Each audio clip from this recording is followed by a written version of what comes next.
बिहार के मौजूदा मुख्यमंत्री नीतीश कुमार ने मुस्लिम महिला का हिजाब खींचा है, ऐसी बातें लगातार सोशल मीडिया पे की जा रही है। एक वीडियो को शेयर करते हुए जिसमें देखा जा सकता है कि नीतीश कुमार एक मुस्लिम लड़की का हिजाब नीचे करते हुए दिख रहे हैं। दरअसल मामला यह है कि एक मुस्लिम डॉक्टर को नियुक्ति पत्र नीतीश कुमार दे रहे थे और उसने हिजाब पहना हुआ था। उसके बाद नीतीश कुमार उसका हिजाब नीचे खींच देते हैं। पर आरजेडी ने सवाल खड़ा किया है, यह क्या हो गया है नीतीश जी को? मानसिक स्थिति बिल्कुल भी अब दयनीय स्थिति में पहुंच गई है। नीतीश बाबू सचमुच में अब 100% संघी हो चुके हैं। वहीं बहुत सारे लोग कह रहे हैं कि उनकी मानसिक स्थिति ठीक नहीं है, इसलिए नीतीश कुमार ने ऐसी हरकत कर दी।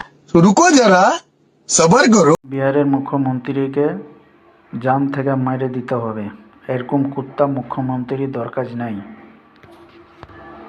কেনে যে লেডিসের ইজ্জতে হাত ঢেলেছে। আমি নীতিশ কুমারের গলা কেটে দিব, তারপরে আমি মাপ চাবো। আমাকে মাপ দিবে? কুত্তাকে কখনো ছাড়া যাবে না।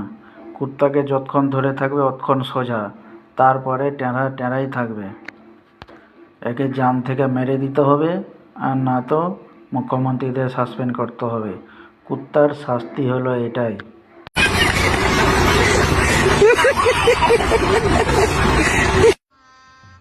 गजब बेइज्जती है।